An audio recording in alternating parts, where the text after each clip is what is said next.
Hi, welcome to Positively Positive. If you're new here, I go by Sam and I have genital herpes HSV2. Today we're talking about disclosures. Telling people you have herpes. I should point out that this episode focuses on telling new potential sexual partners, not previous or current. Although many things I mention here will still be good for those conversations too, as well as for telling friends and family.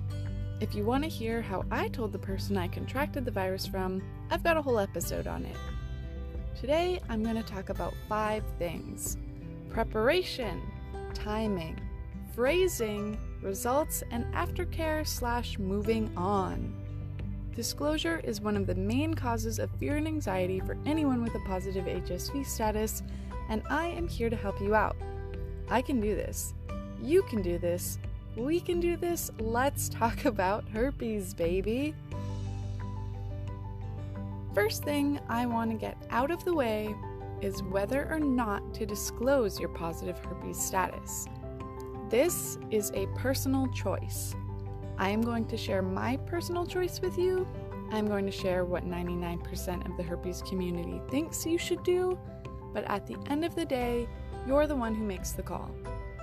It is my personal choice that I do disclose to all my potential sexual partners. I got herpes from a silent carrier, which 80% of all herpes carriers are, and he did not know his true status. I did not get to make an informed decision on whether or not I wanted to take that chance. I would have acted differently had I been given the choice. I would have insisted on protection when I slept with this person. Knowing the confusion, stress, anxiety, and physical pain I went through during my primary outbreak, I would not wish that on anyone. I could not knowingly take that choice away from someone else. The guilt and worry and wonder if I did pass it on to them or not after we had sex would eat me alive. I will not take an informed choice away from anyone I sleep with. That way, I don't feel guilty or distracted during the sex. I've done my job, and they've made an adult decision for themselves, and it's on to sexy time. I will, of course, take all precautions not to spread it to them, but if by the tiny chance there is they do contract it anyways, there's a chance that they were willing to take, and it's not on me at that point. I have yet to pass it on, but if and when I do, I will provide a safe space for them to ask questions, and you bet your ass I will be there for them if that's what they need and want from me. One thing I will not do is take abuse or negativity from someone I pass it on to. Nah, dog. I've got a whole podcast about living positively positive. Get out of here with that ish. See a therapist like I did. Now, if you're listening to this podcast because a current or potential partner sent it to you, oh my god, thanks to them for sharing it. But also, you should know that this person respects you. They are doing you a solid. Telling you their status took balls, it took character, and it deserves mad respect. It's a solid start to any relationship, casual, hookup, or potentially serious and or long-term. Also, you should go get tested properly because you likely haven't been tested for herpes. It's not included when you ask to be tested for everything. Listen to my testing episode. Okay, step 1. Preparation, knowledge, and education. You need to be well informed on what HSV, herpes simplex virus is, and how it works, and how it does and does not spread. You will never be able to set someone else's mind at ease if you don't know what the fuck you're talking about. So, go online, go in the support groups, listen to the other episodes of my podcast, and Google your little heart out. There is no excuse to be ignorant on what is happening with your own body and what could potentially happen with a partner's. If you can explain it in a calm, comfortable way because you're knowledgeable, there's a much better chance that they will be calm and comfortable. Now, if you're not there yet, do not worry. You can and you will get there if you choose to. It is very easy to educate yourself on herpes. It takes a bit of reading, it takes a bit of asking questions, and it takes time to accept. And I've definitely done all that, so I'm here for you. Okay, we got this. The last thing you want to happen is to find yourself in a situation where you're not ready to disclose or even have sex at all, and something you regret could happen. You need to be in a place where you can confidently say yes to intimacy, confidently say no and walk away from intimacy, and where your partner can do the same. Now, let's talk about timing. When do I tell them? There is no right answer to this question. If you ask it online in the support groups, you will get 100 different answers, ranging from don't date at all to tell them on the first date to third date. Fuck it, just put it in your Tinder or Bumble bio. Timing of disclosure is a personal decision, and it may take some trial and error to find what works best for you. There is no one method or one time to tell that will always work 100% of the time. I'm going to share what I do and what I do and what works well for me. I do date online and offline. I've been on and off Tinder for years, and I've tried Hinge, I've tried Bumble. At this point, I don't put my herpes status in my bio. I have in the past, and it's yielded some really incredible conversations with people. Actually, way more than I thought it would. I was knocking back date requests left, right, and center, herpes or not. Having those conversations online actually made me feel way better about having herpes, and seeing that the stigma was way worse in my own head than it was in reality. I had people telling me about their statuses, their chlamydia, which is everywhere, by the way. Hot damn, I had no idea. And I have yet to have one disrespectful conversation. I might make a whole episode on Tinder and herpes. Let me know if you want that. And I highly recommend you give it a try just to see for yourself how many people you can talk to that literally don't care. Plus, you can educate people one at a time, thus further helping to smash the herpes stigma. Yas, queen! Okay, so for now, online bio, it's out for me. The other option with online dating is to talk to people for a bit, see if you vibe, and then tell them before you actually have a first date. You could do this via message or over the phone. This way, if they react super negatively, don't want to talk anymore, or listen to the facts, you already know you don't want to go out with that person. I don't want to go out with that type of person. It's pretty clear they don't want to go out with you, or me, so no one's time has been wasted and you dodged a bullet. It's totally okay for someone to not want to go out with you after hearing your status and making that decision for themselves. But it's not cool to not listen or freak out. That's willful ignorance. Most people are very willing to listen when they realize they themselves haven't been tested properly. Rejection is something you need to be prepared for.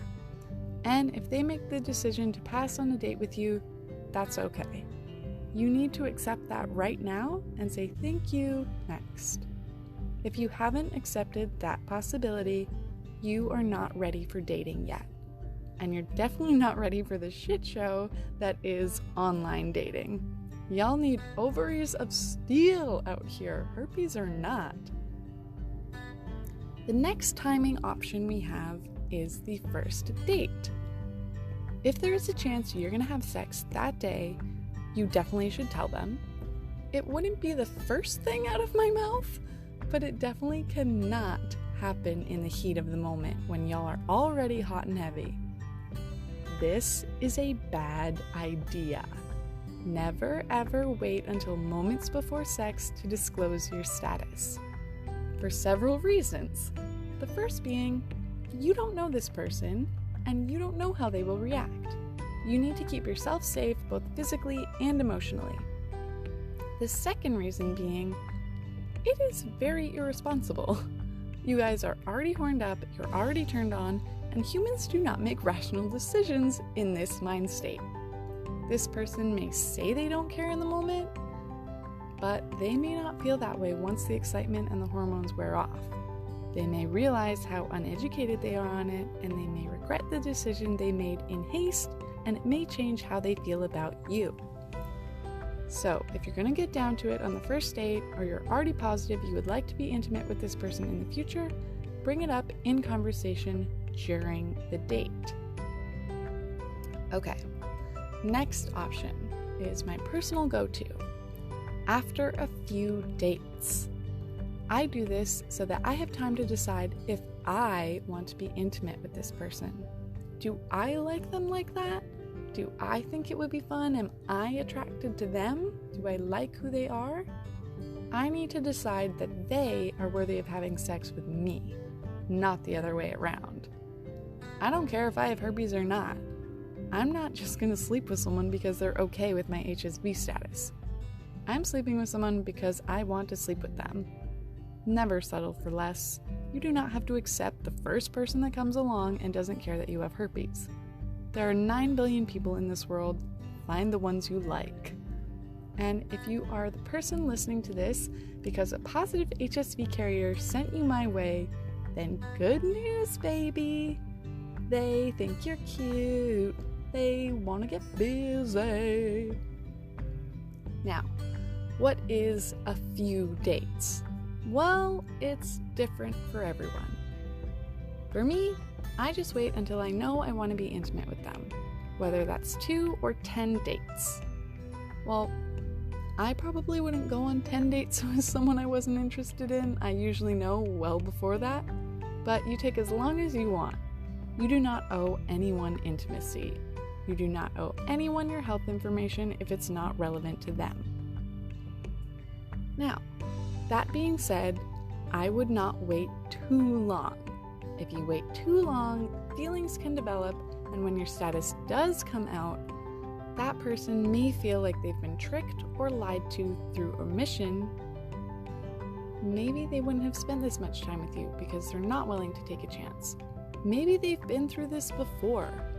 You have no idea, and you don't want to wait until it's going to hurt you both more than it needs to.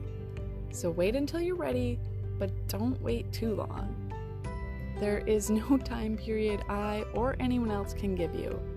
I truly wish there was, but it's something you have to feel out in each new relationship. This brings us to step 3, phrasing. This is my favorite step. Is it weird that I have a favorite step for telling people I have herpes? I don't know. But I love communication. I love words. I love semantics. So let's get into it. I have a list of substitutions and word replacements. Now, the goal of disclosure is not to mislead or misinform a potential partner. The goal here is to educate and inform them clearly so they understand and are in a place to make a decision for themselves. We want to do this gently. Words carry weight, and words trigger subconscious reactions and bias in our minds, whether we admit that or realize it or not, especially surrounding sex and STIs. So, how do you start a conversation about herpes? I suggest you don't. I suggest you start a conversation about sexual health and testing. Ask them, when was the last time they were tested? Was it before or after their last sexual partner? Have they ever experienced any STI? Did they know certain tests like herpes and HIV aren't always included? Give them space to talk about themselves and their experiences and listen. I did this with my first disclosure, and I found out that the guy had had chlamydia twice before. Asking them first puts them in a vulnerable place. And if they've just been vulnerable with you, it's way more likely that they're going to be empathetic when you tell them your status. Now, is this manipulative? I don't know, maybe, but it also just makes sense when you think about how humans communicate. If someone has just told you a big secret or deemed you worthy enough to share something with, you're way more likely to share with them in return. We love to relate to each other, and we love when people listen without judgment to our stories. It's the same thing with herpes disclosures. Now, I'm not saying that everyone is going to have had chlamydia or any experience with all STIs or any STIs, but you will find out what their attitude towards regular testing is, and that is important. You will also find out how they react to sensitive topics. Now, the other thing you want to gauge during a testing conversation is whether or not you believe them. This may sound cynical, but a lot of people lie about when they were last tested, especially when someone they want to have sex with is right in front of them or on the other end of the phone or the other end of the messages. The truth is, getting tested, going to the doctors is kind of annoying, and we have to take time out of our busy lives to do it. I will admit that before I had a positive HSV status, I have lied about how recent my testing was. I did get tested semi-regularly, but I did not get tested after every partner.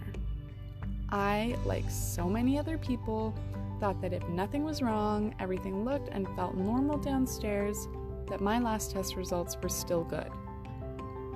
I know better now, and your girl has changed her ways. If you do not see actual test results with a date on them, if you do not hold the papers in your hands or see the online files from their doctor's office with their name on it, and that test result, that test doesn't exist. Remember, herpes testing is not included when you're asked to be tested for everything. I will say that 10 million times until everyone knows it. And this person might carry something else, which you should know about if you're going to be intimate with them. It may change your mind. It may change the way you engage with them. It may change the methods of protection you want to use. Okay, so it's your turn to talk about your sexual health. Deep breath. Do not present it as a big, scary monster. Do not present it as a huge problem. Do not use disclaimers like, I have something horrible to tell you, or you probably won't want to see me after this, or I have an incurable disease, but I hope you still like me. Yuck. Ew. This is bad. You sound unsure. You are giving yourself a lower status than this person. It sounds desperate, you sound self-conscious, and you sound scared. If you are still in this place, that's okay, that's normal, and I have been there. But you are not ready to date or disclose your status. You can get there, but it's not today if you're speaking and thinking like that. So if you're amped up and ready, here are my word and phrase replacements to soften the blow while being clear and honest. Grab a pen. Try, I carry HSV. Have you heard of it? Instead of simply, I have herpes, or I have an incurable STI, STD. When you use the medical term HSV and ask a question, have you heard of it? You're showing you know what you're talking about and you're ready to answer questions. If they have never heard the term HSV before, which many people haven't, you're putting them in a place where they realize they're uninformed and are much more open to listening and learning. Using the word carry also implies that it's just something in your body and not necessarily active. Saying, I have herpes, can elicit images of big, scary outbreaks that are present at all times. You have a nose. It is present at all times. Herpes is not. Herpes is carried in the nervous system and is present sometimes. Now, this is the point where you say HSV stands for herpes simplex virus, commonly known just as herpes. Ask them what they know about or think herpes is. This gives you a chance to correct any misinformation and to see where they stand. I always tell them it's a common virus of the nervous system that occasionally causes a skin condition. I tell them it lives and hides in the nerve ganglia and is dormant, aka unable to pass to another person, most of the time. I tell them how over half the world carries HSV1 and 1 in 4 to 6 people carries HSV2. Remember, disclosure is a conversation, not a one-way street. Depending on where the conversation goes, this is the point where I would tell them what I'm doing about it, how I'm managing my herpes. Not only that I carry it, but I know how to handle it. Whether that's vitamins I take, medications I have either daily or on hand to treat outbreaks when they happen, living a healthy lifestyle, managing stress, knowing what triggers my outbreaks, and just in general taking care of my immune system. Also what I do to lower transmission chances, like using protection and no sex during symptoms with all sexual partners. This shows them that you're already doing the legwork. They don't have to do anything. Did you catch some good words in there? Transmission. I use this word in place of infection and or spreading. Infection sounds scary. Spreading sounds like butter or something you do on the table at the gynecologist's. I don't like either of them. Transmission sounds relatively chill, but I understand what it means. It means the virus can be passed on. Another good way to phrase it. They're probably going to ask you if they can catch it from you. I avoid using that word, catch, and I answer that question by saying yes, there is always a chance it could be passed on to you, just like it was to me. I also like the word contract in this instance. I contracted the virus instead of I caught it. It sounds technical and doesn't invoke any feeling, which I like. Caught can sometimes sound irresponsible or unlucky. I caught herpes. I don't know. Contract sounds better. I caught herpes doesn't sit right with me. Chance is another word I love using. I use it in place of risk. Risk sounds scary. Chance sounds like something that could happen but won't be the end of the world. Because herpes is far from the end of the world. 2/3 of the world already carries herpes, one type or the other, and there wouldn't be anyone left if it was the end of the world. Another word that I like to use is symptoms. I use this word in place of outbreaks. If you're new to herpes, the word outbreak is probably not in your daily use vocabulary. It kinda sounds gross and mysterious. So when I'm easing people into this, if they ask, I say I have experienced symptoms. If they ask for details, I will tell them, but I don't offer that information. I'll say I've experienced sores and pain, but not since my primary outbreak, or primary symptoms, which is true and very common for most carriers. I want to have sex with this person, and I don't have sex on outbreaks, which are very mild now and nothing like my primary outbreak, so I don't want them picturing my lady bits as anything less than glorious. Everything I say during a disclosure conversation is true, and none of it is misleading. It's just a gentler way of easing people into a sensitive topic that is, unfortunately, shrouded in misinformation, a lack of education, and a whole lot of ignorance. I never blame people for being uninformed or accuse them of being irresponsible for not knowing more about it. I call it innocent ignorance, and I don't hold any contempt for that. People like that. And if you're open and non-judgmental about their lack of knowledge, you have a much better chance of a positive outcome. And hey, if they're already super informed and knowledgeable and you realize along the way that you don't have to explain this all to them, hallelujah. I've come across this scenario several times, and it's always awesome and such a relief and a comfort, and we can move on to different conversation way quicker.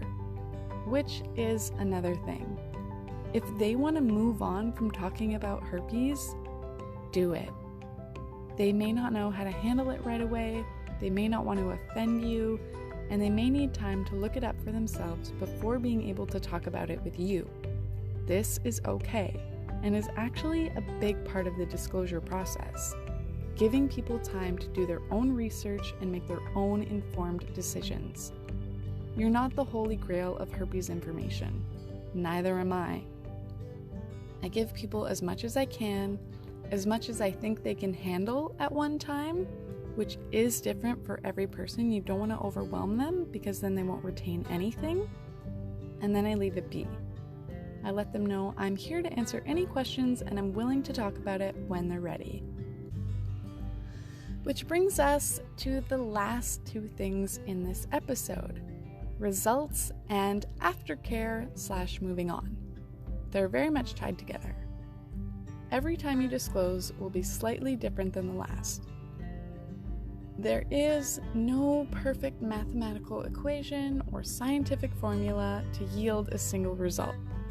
So, that means we have to be prepared for a few different things and know how to take care of our minds after the fact. Obviously, the best outcome would be that they already know all about it, they have their recent test results on hand, and they want to move forward with you. That's amazing!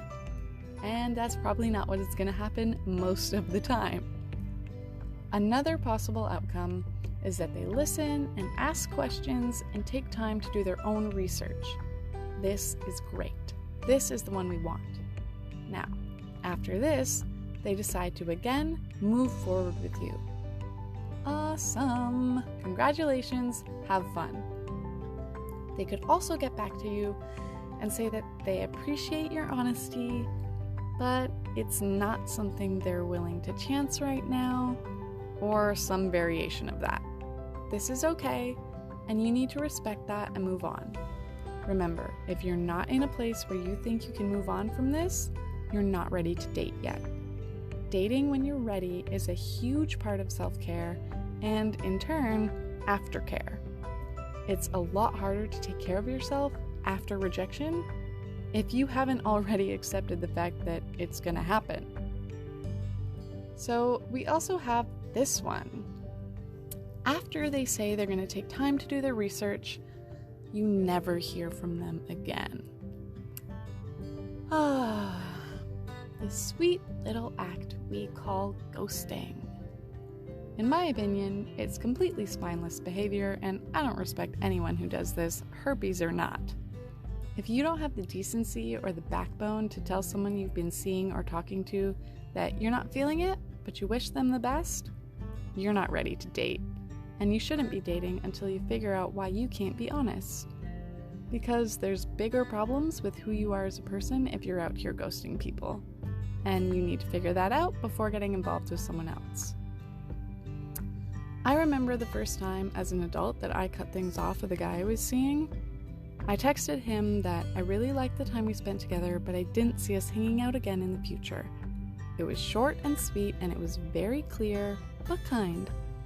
He was surprised, but he told me he appreciated my honesty and for not leaving him in the dark. We went our separate ways on good terms, and I remember being shocked at how good I felt after. How easy it was to cut things off respectfully. I felt amazing for not leaving someone wondering, what if? What happened? Where is she? Did I do something wrong? And once I realized how easy it was, I never looked back. This goes for anyone and everyone, herpes or not. Be a decent person, don't ghost. But back to the herpes disclosure. If you do get ghosted, move on. There's nothing else you can do. They were never worth your time to begin with. I got ghosted after my first disclosure. I already knew he had no character, but that really confirmed it. I might tell that story later. Telling my hookup I have herpes. Sounds like a good episode. Since I do have a problem with dating gym rats and jacked up muscly dudes, I have come to the conclusion that all the muscle in the world does not hide a missing backbone. Another disclosure outcome I want to focus on is where it doesn't go so smoothly and they don't just fade into the abyss like Casper. This can happen in a few different ways. Firstly, they could get hostile. They could call you names. They could react in disgust, which comes from lack of knowledge. It has nothing to do with you. They could say, "Fuck that, ew, no, I'm out, you nasty." My message for you is that you need to be prepared for this. And you need to know that you can handle this. You can move on from this, you can hold your head high, thank you next. Their lack of knowledge and immature way of handling someone else's personal business is a far greater reflection on them than it is on you. You just did something really strong, really vulnerable, and you should be proud of that, no matter how they react. Because you're a badass who's strong enough to do that and move on. Their opinion and their reaction has absolutely nothing to do with you, your worth, your value, or who you are as a person. You dodged a bullet. Now, obviously, I would not recommend telling someone or going out with someone in the first place who shows hostile or immature tendencies or has red flags in the maturity or anger management departments. But people are unpredictable, and we don't always pick winners. We also have this tricky situation.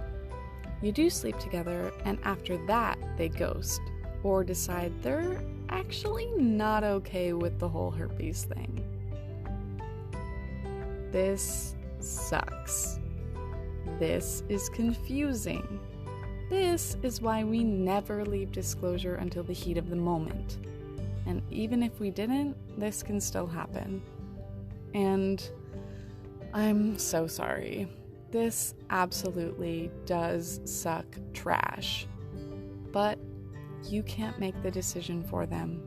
People are allowed and have every right to change their mind. But hey, maybe you actually realized you're not interested in them anymore either. It does go both ways. And life goes on. Remember, this happens to people all the time, even without herpes. Next. So before I wrap it up, get it? A minor thing I want to bring up regarding herpes disclosure is when you're on the receiving end of a herpes infection. Someone knew their status, didn't tell you, and you got it. Can you sue their ass? The short answer, probably not. You would need to have on hand your own negative test results from before you slept with this person. And since most of us don't get tested after every sexual partner, most of us don't have that. And because herpes testing isn't usually included, there's a grand chance that you've never been tested for herpes. And you may have been carrying it silently for years because of the dormant nature of this virus. You'd also have to prove that you have not slept with or had any sexual or intimate contact with anyone else in between your negative results and this person you're trying to sue. Most people cannot prove that. You'd also need their test results showing they are in fact positive. And unless you have all of that, unless you're trying to sue a millionaire who has money to lose for you and your representatives to gain, and you can afford the legal fees that come along with that, good luck finding a lawyer that will take your case. Not disclosing a herpes status is not a punishable offense in most of North America. There are a few states, I believe, where it is against the law, and there are a few cases in Canada that have had mild media coverage, but precedent cases are not common. If this is a route you want to go down, I wish you the best of luck, but I don't advise it. Herpes is very easy to live with for the majority of people, and a criminal sexual case is not easy to live with. Okay, so back to the topic at hand. Most of my rejections, which I will be honest, has not happened a lot, much to my surprise when I was first diagnosed and thought I'd never date again, have gone along the lines of, I'm really grateful for your openness and honesty. It's very admirable. Thank you for educating me on something I should have known more about, and I really respect you and admire your maturity, but it's not something I think I'm ready to deal with right now, but I wish you the best. This is lovely, and I love when this happens. Obviously, I love it more when it doesn't happen, but I know I've left one more person informed, chipped away at the stigma a little bit more, and made things way easier for the next person with herpes who comes along in that person's life. And that really does make me happy and very proud. So, I'm not saying rejection is not going to sting. I'm not saying you can't cry about it. I have. I'm not saying you have to believe you're a magical god or goddess who is worthy of everything every second of every day. That's not practical advice. We're human, we can be hurt, we can be knocked down, and our self-esteem and our egos can take hits, especially when it comes to dating, and especially when it comes to herpes disclosure. But that's the thing. We can take it. We're not going to die. You need to know, and you need to remind yourself that if you get knocked down 500 times, all you need to do is get up 501 times. You've been getting up every day since the day you were born, and the world hasn't stopped spinning yet. It's not gonna stop just because you have herpes. So, figure out what makes you smile. Figure out what you bring to the table as a human being. I know that I love my job. I know that I'm good at what I do. I know that I have friends who love me no matter what. I know I'm loyal and a good friend. I know that in social settings, I take a step back to let people join the circle when they're standing awkwardly on the outside. And I know that I love peanut butter and it will never let me down. So, thanks for coming to my TED Talk. Just kidding. But go check out Ella Dawson's herpes TED Talk on YouTube though. For reals. She's amazing. Just search Ella Dawson TED Talk and thank me later.